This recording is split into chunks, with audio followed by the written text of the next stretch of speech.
The sun rose over Fernville on June 25, just like it always had. But when Walter Harlan hoisted the flag that had followed him home from war, it started a week that would change everything. He adjusted the wooden pole with a practiced grip, stepping back slightly to check the unfurling stars and stripes. The breeze caught it just right, billowing softly above his porch railing. Walter studied the cloth's faded blues and reds, his eyes pausing on a faint seam running across the lower stripe. His late wife, Marjorie, had stitched that by hand after a windstorm in '88. He still remembered her humming while she worked, needle tapping gently like a metronome on memory. "This country's seen worse," he muttered, eyes narrowing. But maybe not Nancy Elwood. He sipped his coffee, black, no sugar, from a chipped mug that bore a faded ceramic rooster. The radio on the kitchen sill crackled to life with Glenn Miller's Moonlight Serenade, and his golden retriever, Ginger, let out a soft whine, stretching her legs before curling again by the rocking chair. On the porch next door, Beatrice Doyle gave him a little wave from behind her hydrangeas. She wore one of those sun hats with the wide brims that made her look like she ought to be judging pies at a state fair. "It's a fine morning for it," she called, glancing meaningfully at the flag. "Only thing I got left to raise these days," Walter replied with a wink. The peace didn't last. At precisely 7:34 a.m., the unmistakable click of kitten heels sounded on the sidewalk. Nancy Elwood's clipboard preceded her by half a stride. She wore navy slacks, a pressed blouse with sailboat prints, and an expression that belonged more to an auditor than a neighbor. "Mr. Harlan," she said, not even glancing up at the flag. Per subsection 4.2a of the Neighborhood Visual Guidelines, unauthorized displays affixed to porch structures are subject to citation. Walter remained in his rocker, unbothered. "That so?" He gave a slow nod toward the flag. "Seems to me the stars and stripes are pretty authorized." Nancy squinted. "We support patriotic expression, of course. But all decorations must be approved through proper HOA channels to maintain aesthetic uniformity. We sent a notice last month." "I read it," Walter said simply. "Didn't say a thing about veterans' flags. There's no exemption clause for military service." Walter stood slowly, knees creaking just loud enough to register. "This flag's followed me through 2 tours and across 3 continents. It doesn't need your permission to fly." Nancy's mouth pinched. "I'll be submitting a formal violation." He raised his cup to her. "Be sure to spell my name right." Nancy turned without a word, heels tapping back down the walk as if punctuation to her warning.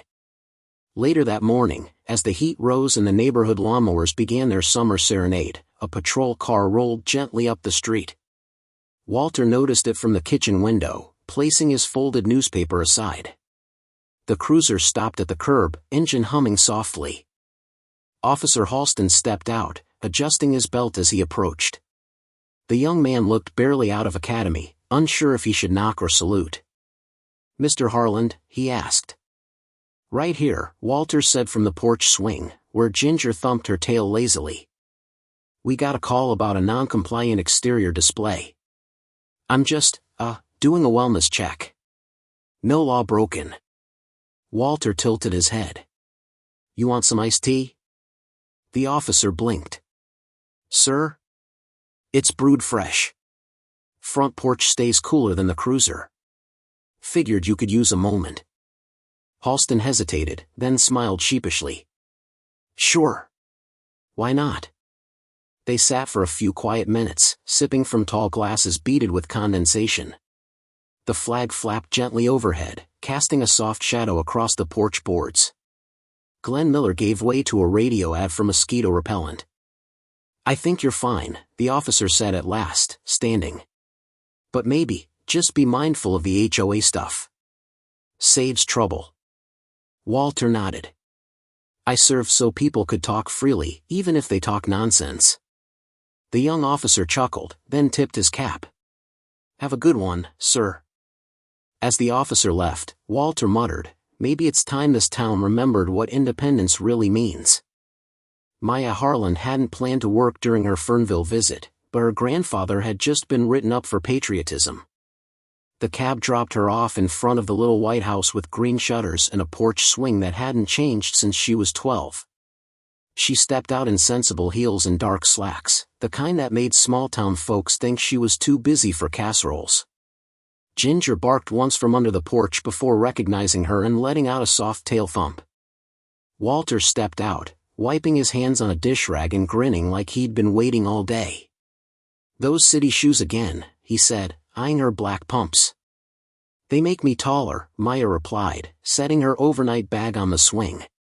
"You always say the squirrels are judging me from the roof." He handed her a tall glass beaded with condensation. The porch smelled faintly of lemon and old wood, warmed by the sun. She took a long sip. Walter sat beside her and slid a stack of letters across the wicker table. "Welcome to Fernville, where patriotism comes with a price tag." Maya raised an eyebrow as she leafed through the papers. $1.50 for a flag? Apparently, it didn't match the aesthetic. Never knew Old Glory needed a makeover. The violation form was neatly typed and smug in tone, citing nonconforming decorative installations inconsistent with neighborhood cohesion. The HOA bylaws were attached, 12 pages of vague language and bullet points that made her law school training twitch. Walter watched her eyes scan the pages. "They say the pen is mightier than the sword. You brought both." She smiled faintly. "You knew I'd look. Didn't even have to bait the hook."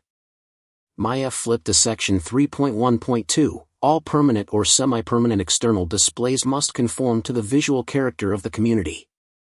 She frowned. "What does that even mean?" Walter shrugged. "It means Nancy Elwood's petunias are sacred and your flag's a war crime." Maya smirked, flipping pages faster now. "There's no definition for visual character. And this bit here, enforcement through discretionary measures at board discretion, that's wide open for abuse." Beatrice Doyle ambled by on her afternoon stroll, pausing at the porch. "Afternoon, Maya. I see Walter's enlisted the cavalry." "Not sure if it's cavalry," Maya replied, "but I do have a pen." Bea smiled and tapped her cane. "Sometimes that's all you need." Walter leaned back, eyes closed. "Tell her about the fine fund." "What fine fund?" Maya asked. Walter opened a smaller envelope, separate from the rest. It had a return address printed on a different label, not the HOA's. Inside was a payment stub requesting checks be made payable to Community Visual Improvement Fund, LLC. Maya's brows pulled tight. "LLC?" He nodded. "It's not on any of the other HOA paperwork." She took out her phone, fingers tapping rapidly. A quick search brought up a single registration listing, a business license filed 2 years ago, linked to a P.O. box in town. No mention of the HOA. The registrant? One Nancy Elwood. "Okay," she said slowly. "This is interesting." She pulled her laptop from her bag, the one she hadn't intended to open until Monday, and balanced it on her knees. The porch table shifted slightly under the added weight of her legal pad and mechanical pencil. "They're collecting fines," she said aloud, through a shell entity that isn't the HOA's official operating account. "That's questionable." Walter reached for the pitcher and poured more lemonade into both their glasses. "It's not about the money, Maya. It's about the principle." "And possibly tax fraud," she replied, eyes still on the screen. The sun dipped a little lower behind the neighbor's elm tree, casting golden slants across the porch railing. Maya typed with quick, efficient strokes, her expression unreadable. Walter watched her with quiet pride, the way a man watches something he once built now take on a life of its own. He didn't interrupt as she drafted the first few lines of what would become the beginning of a long letter trail. "This isn't just about a flag," Maya says. "It's about where your neighbor's money's going." The community center smelled like old coffee and lemon disinfectant, perfect for unraveling secrets. Maya Harlan stood just inside the doorway of the Fernville Community Center records room, blinking against the mix of fluorescent lighting and late afternoon sun sneaking through narrow blinds. Her heels clicked against the linoleum floor as Bea Doyle shuffled in behind her, balancing a tea towel bundle and a notepad. "Every time I walk in here," B murmured, "I expect someone to offer me a raffle ticket or ask about the quilting bee." The ceiling fan spun slowly overhead, creaking faintly, and the air held a musty scent beneath the lemon, something like nostalgia and mothballs. Long metal shelves lined the walls, sagging under the weight of binders labeled in faded marker. "Third cabinet from the end," the clerk said, barely looking up from her Sudoku book. "HOA minutes, expenditures, and committee notes. Be careful, they're in no particular order." Maya nodded politely and slipped on a pair of latex gloves from the dispenser by the door. B raised a brow. "Gloves?" Maya shrugged. "Legal habit. And I've seen what mold does to depositions." B chuckled and pulled 2 snickerdoodles from the tea towel, handing one to Maya. "We'll need fuel." The search began in near silence, broken only by the occasional hum of the ceiling fan or the rustle of a turning page. Maya's eyes narrowed at an invoice for landscape enhancement, billed at $1,700 with no breakdown of services. Another binder yielded a receipt for a $2,400 legal consultation, though there was no corresponding case file or board vote documented. "These chairs," B said softly, pointing to a purchase order. $900 for replacements. "Nancy says she budgets for beautification. But those office chairs look like they came from a senator's lounge." Maya flipped through a manila folder and froze. Inside was a printed draft of a letter addressed to Walter Harland, dated 5 days before the HOA board's official vote to issue fines. "That's premeditated," she muttered. "You don't fine someone before the vote unless you've already made the decision." They worked their way through the boxes, documenting anything that felt off. Multiple emergency repair charges appeared with no corresponding work orders or contractor names. One listed gate panel stabilization, $1,100, but B, who passed that gate every day, swore it hadn't been touched in years. "I'll circulate a list," B said, scribbling furiously in her notebook. "People should know what their dues are paying for." Maya nodded, eyes sharp behind her glasses. She reached for the last folder on the shelf. It was thinner than the others, but neatly labeled in red pen, escrow statements, Q1 and Q2. Inside were 2 printed bank statements. Her eyes scanned the numbers, consistent monthly deposits from HOA dues, matching standard collection amounts. But then she spotted it, a secondary routing into an account labeled Fernville Development Escrow. She checked the account number against the HOA's official ledger. They didn't match. "B," she said, voice low. "This isn't just fuzzy math. This is an entirely different account." B peered over her shoulder. "Escrow? For what development? Fernville hasn't built anything since the gazebo." Maya pulled out her phone, snapping photos quickly. The deposit dates lined up with each quarterly dues collection, but there were withdrawals for items like event planning fees and consulting, H. Bennett, none of which appeared in the HOA budget. This could be fraud, B.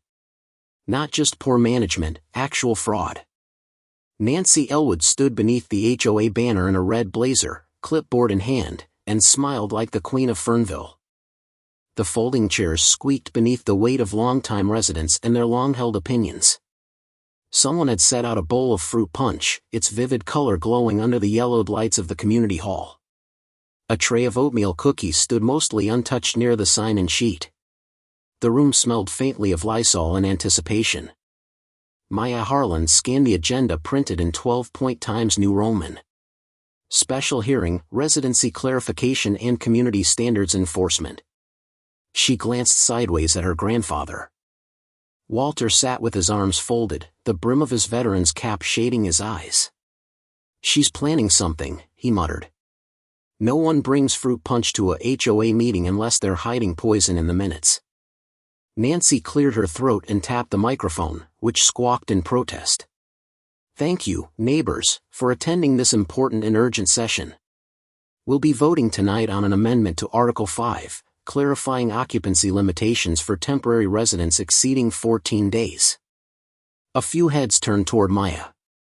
"Such measures," Nancy continued, ensure harmony and compliance with Fernville's core character. Her smile didn't quite reach her eyes. Maya stood. "Madam Chair, if I may." Her voice was calm but firm. Nancy blinked, nonplussed. "We're not at the comment period. As per Section 5.2 of your own charter," Maya said, "any proposed amendment that directly affects a named resident must allow for immediate rebuttal." There was a ripple through the room. Margie Ellsworth raised an eyebrow and leaned forward in her seat. One of the board members adjusted his glasses and began flipping through a binder. Maya continued, "Furthermore, the term unauthorized residency is not defined within your bylaws. And I would remind you all that visitation of immediate family members is explicitly protected under Clause 8.3. She held up a paper. "Highlighted, for your convenience." Nancy's smile faltered. "Well, the board has discretion." "Limited discretion," Maya corrected, "subject to transparency and community oversight." She lowered her paper, her voice steady. "Speaking of which, I noticed there have been no posted financial summaries for Q1 or Q2. Walter raised his hand. "I'd like to ask when we might expect the quarterly reports." His tone was mild, but the question cut clean. Nancy's expression tightened. "Mr. Harland, this is a hearing on residency. Residents deserve accountability," he said. "Especially if we're voting on changes driven by financial motives." A murmur spread through the crowd. Someone shifted in the back row. A woman in lavender whispered to her husband. One of the board members dropped a pen and didn't pick it up. Nancy adjusted her blazer. "Let's maintain decorum, please." Disruptions. Margie stood, her voice wobbly but clear. "Are chalk drawings on sidewalks now considered nonconforming?" She held up a letter. "Because I got this last week after my grandson visited. It said his hopscotch game violated neighborhood standards." Several residents gasped. One elderly man whispered, "What next, bird feeders?" Nancy raised her clipboard higher, tapping it against her side. "Order, please. This is a procedural session." B. Doyle cleared her throat from the sidewall. "Funny how procedure always skips the parts about disclosure." More murmurs, louder now. The room began to feel warmer, closer. The kind of heat that didn't come from weather, but from shared indignation. Walter stood slowly. "Madam Chair," he said, voice projecting without needing the microphone. "In accordance with Fernville Bylaw Section 12, I formally request a public accounting of the HOA's financial activities over the last 2 quarters. Silence. Then the creak of a folding chair as someone leaned forward, waiting. Nancy's lips pressed into a tight line. She turned toward the board, her voice brittle. "Then let's audit. But I choose the accountant." The cafe was half full, but every table leaned a little closer when B. Doyle whispered the words, "embezzlement and cover-up." Hazel's diner always smelled faintly of bacon grease and warm sugar.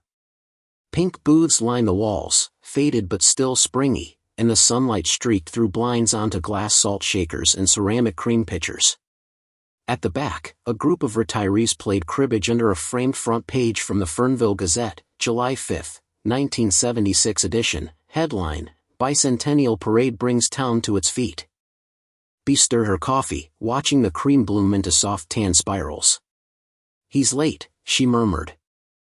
Maya Harlan didn't look up from her notebook, where she'd jotted Clause 6.4, misuse of dues, beside a list of potential violations. A cherry scone sat forgotten, split unevenly and buttered with purpose. She tapped her pen against the paper. "If I get disbarred for this," she said dryly, "Grandpa owes me pie for life." B chuckled. He'd bake it himself, too. Probably plant the cherries. The bell over the door jingled softly. A tall man entered, shoulders slightly hunched, wearing a battered khaki jacket and an expression somewhere between regret and resolve. Lester Green hadn't set foot in a HOA meeting in almost a year. He slid into the booth with little ceremony. "I parked around back." "Appreciated," Maya said, already flipping to a fresh page. Lester glanced around. You didn't hear this from me. That's always how the good ones start, B whispered, then gestured toward his coffee cup, refilled by Hazel without a word. The owner gave Lester a nod before drifting off, pretending not to listen while she adjusted a row of plastic-wrapped muffins. Lester leaned in. Nancy's been denying every request to audit finances since late 2022. Said she was streamlining communication, whatever that means. She stopped sharing itemized budgets at meetings. Claimed it was a privacy reform. Maya blinked. HOA funds aren't private. They're accountable to the duespayers. I know. Lester rubbed his hands together. Before I quit, I saved emails. Copies of the vote drafts. And there's more. He reached into his jacket and pulled out a plain envelope. Inside were printouts, emails, timestamps, and a memo referencing an escrow stability protocol with Nancy's name typed beneath it. I also got this, he added, sliding a yellow sticky note across the table. FD escrow account used for internal balancing. Avoid disclosure. No signature. B read it, then leaned back, eyes wide. She really thought no one would notice. They didn't, Lester said. Until Walter raised a flag. Hazel returned with a clean dish towel, which she pretended to use to wipe down the counter near the booth. If you folks need to circulate something, she said under her breath, the bulletin board's wide open. Maya glanced toward the door. A petition? Hazel gave a tight nod. Back when they tried to pave over the old elm grove, it started right there. She pointed at a thumbtack still sunk deep into the corkboard. 58 names. Save those trees. I'll draft something, Maya said. Plain language. Financial transparency. Lester cleared his throat again and pulled a small USB stick from his jacket pocket. It was blue, scratched, and unmarked. This is everything I could copy before I left, he said. Bank transfers, reimbursement forms. Even the party rental invoice Nancy swore was for community use, when it was her daughter's bridal shower. B took it with reverence. We'll keep it safe. As Maya pulled her laptop from her bag and gently inserted the drive, the screen blinked once. Then a pop-up appeared. The fireworks weren't supposed to start until the 4th, but Maya's discovery lit Fernville up 3 days early. The air in Walter Harlan's living room hung heavy with the scent of lemon furniture polish and quiet anticipation. The ceiling fan rotated with a lazy hum, pushing warm air in slow circles as the evening deepened outside. On the muted television, a baseball game flickered unnoticed. The flag, freshly folded with crisp edges, rested on the mahogany sideboard like a sentinel. Maya sat cross-legged on the floor, her laptop glowing softly, the only illumination besides the porch light filtering through the lace curtains. Walter watched her from his armchair, one leg crossed over the other, Ginger curled contentedly at his feet. You need anything, kiddo? He asked, voice roughened by age but threaded with pride. Maya didn't look up. Just a miracle password guess, she murmured, fingers tapping, then pausing. Another try. Another error. And then, finally, Fernville 4 EV8 clicked into place. Files bloomed across the screen. There were receipts, hundreds of them. Spa visits in neighboring towns, a new leather couch delivered not to the HOA office but Nancy Elwood's address, even recurring charges for a Netflix account tagged HOA operations. Maya's eyes widened with each scroll. She really thought she'd erased these, she whispered. Walter leaned forward. What kind of totals are we talking? Maya printed the summaries. The ink still smelled sharp as she laid them out across the coffee table. We're well over $12,000 in unapproved spending, she said. This isn't sloppy bookkeeping. This is theft. As if summoned by the weight of that word, B arrived with a knock and a breeze of warm air. Got your call, she said, placing a box of cookies down. I brought shortbread. We'll need fuel. They weren't alone for long. One by one, the other board members trickled in, Margie with her cane, Douglas who brought an old notepad from his days teaching civics, even timid Frank from Lot 9, always polite but rarely vocal. They convened at the backyard gazebo where citronella candles flickered and the cicadas crooned like an orchestra. Fold-out chairs creaked under familiar weight as the neighbors took their seats in the half-light. Maya stood by the picnic table, files fanned before her like a case in court. We've verified misuse of community funds. Multiple instances. None of these expenses were voted on. And all trace back to Nancy's authorization.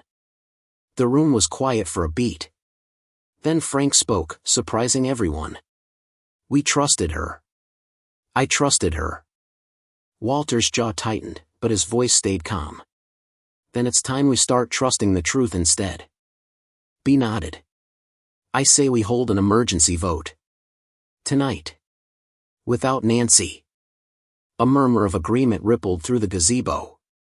Maya's fingers trembled only slightly as she took down names.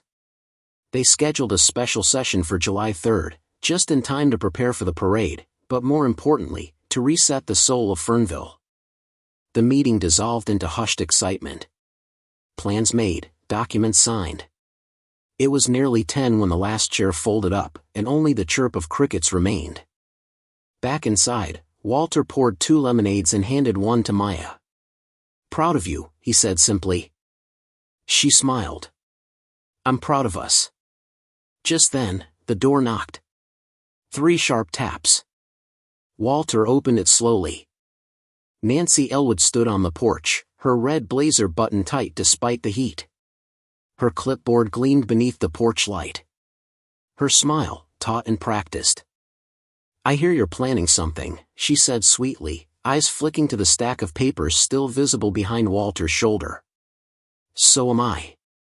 It wasn't the 4th yet, but Fernville was already holding its own revolution, under twinkling gazebo lights and whispered prayers. The warm July air hung thick with expectation. Beneath the wooden beams of the Fernville Community Gazebo, lanterns swayed gently in the breeze, their glow casting golden halos over lawn chairs lined up in neat semicircles.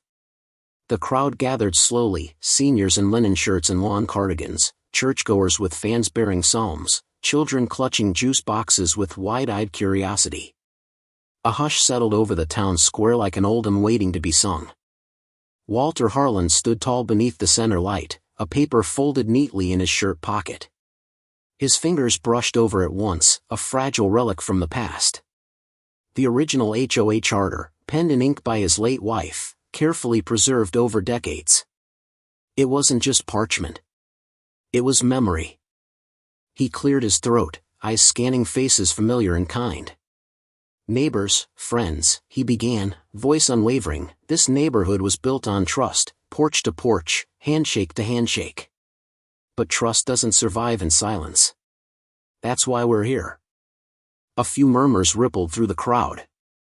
Maya stepped forward next, her laptop already connected to the small projector balanced on a picnic bench. Images flickered on the makeshift screen, bank statements, purchase receipts, emails. The screen glowed with damning clarity. Here's the proof, Maya said, calm but with fire beneath each word. Your dues went to a Netflix account, spa visits in Lancaster, a love seat no one here ever sat on. These are not clerical errors. These are choices. A rustling at the edge of the crowd broke the rhythm. Nancy Elwood emerged, half a minute too late but dressed like she was arriving to applause. Her red blazer pressed and her expression brittle beneath her practiced smile. This meeting is not sanctioned, she declared, her voice louder than it needed to be. It's illegitimate, a rogue gathering of disgruntled residents. She was met not with silence, but with shuffling and side glances. Margie stood slowly from her chair, cane in hand. My son was fined for chalk art on our sidewalk. You sent a warning letter that said it violated community aesthetic. He's 9. Lester, wrinkled but resolute, lifted a hand. I asked for a financial audit 3 times in 2 years. You denied every one. That's not leadership. That's hiding. Even Hazel from the diner pushed forward, flour still dusting her apron. You once cited me for having too many flower pots out front. You said it disrupted cohesion. Cohesion of what, Nancy? Your power? Nancy's lips curled. You're all being manipulated. By a girl with city credentials and no understanding of how our town works. Maya didn't flinch. What I understand is that this town deserves transparency. And you owe it to every face in this gazebo. Walter unfolded the paper in his pocket. His voice was quieter now, yet somehow louder than before. My wife helped write these bylaws. She believed neighbors should look out for each other, not punish each other. What's happening here, it's not what she envisioned. It ends tonight. Folding chairs creaked as residents leaned forward. Paper ballots were passed around, the scratching of pens slicing through the night like a ritual. Some folded theirs with trembling hands. Others with decisive snaps. The votes were counted in a silence so thick even the cicadas seemed to pause. The result, unanimous. Nancy Elwood was suspended from her position pending investigation. Several board members, red-faced and ashamed, submitted resignations on the spot. The tension that had held Fernville in a quiet chokehold for years began to loosen, breath by collective breath. Someone began to hum America the Beautiful. Softly at first, then others joined in, like the town was rediscovering its own voice. Maya wiped a tear as her grandfather folded the charter back into his pocket. She would have been proud of you, she whispered. Walter smiled, eyes fixed on the stars beginning to poke through the sky. No, he said. She'd be proud of us. Nancy stood to the side, her smile gone, her clipboard clutched like a lifeline. Her eyes found Walter's and hardened. You think this is over? She snarled. I made this neighborhood. Without me, it'll fall apart. On the 4th of July, every house on Main Street flew a flag, except one. Fernville awoke to the soft hum of brass bands tuning and the faint crackle of bacon from kitchen windows. Red, white, and blue bunting dressed every porch post and picket fence, fluttering gently beneath a sky the color of clean linen. The sidewalks gleamed after a quick morning sweep, and kids raced past with bike wheels clinking under red crepe streamers and baseball cards clipped into spokes. Firecrackers popped somewhere distant, blending with the cheers beginning to bubble up near the starting line. Walter Harlan sat straight-backed in the front seat of a vintage convertible, the sash of Grand Marshal lying across his chest like an old army ribbon. His hands rested on his knees, white gloves barely hiding the tremble of age or emotion, it was hard to tell which. People clapped as the car rolled slowly down Main Street, past B. Doyle waving from Hazel's cafe stoop, past Lester Green with his veteran's cap tilted low, past families he'd known since they were no taller than his porch rail. He gave small nods, solemn and grateful.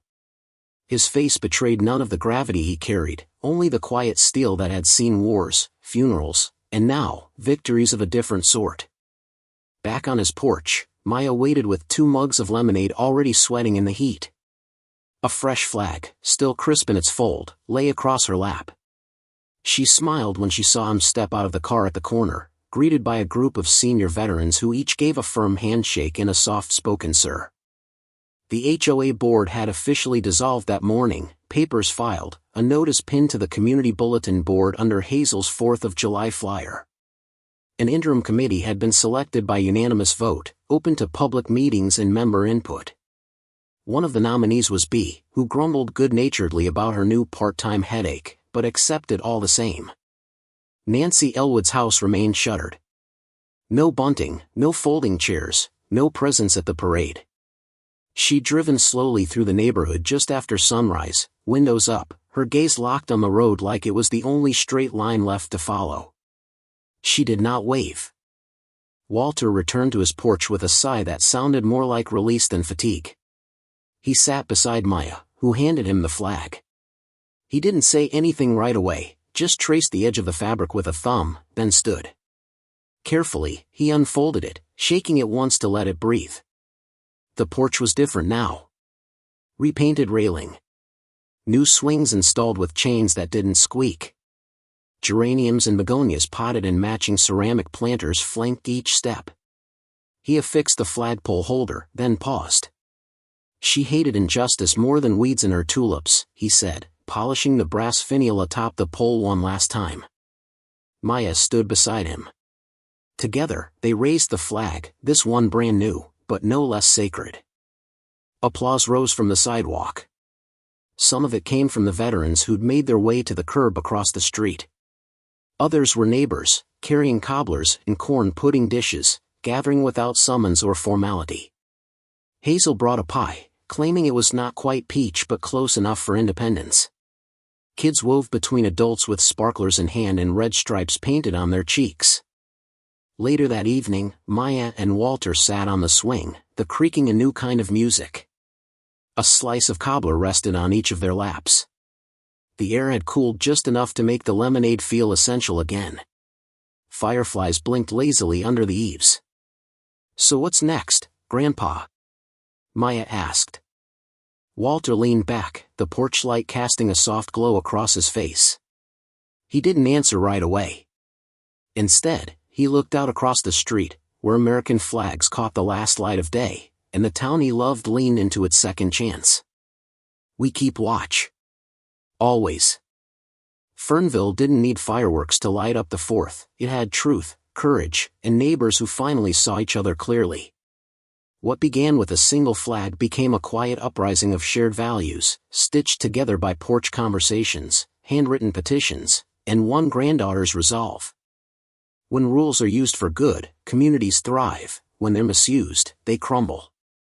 Perhaps it's never too late to stand up with your neighbors, to ask the hard questions, and to remember that silence serves only those in power.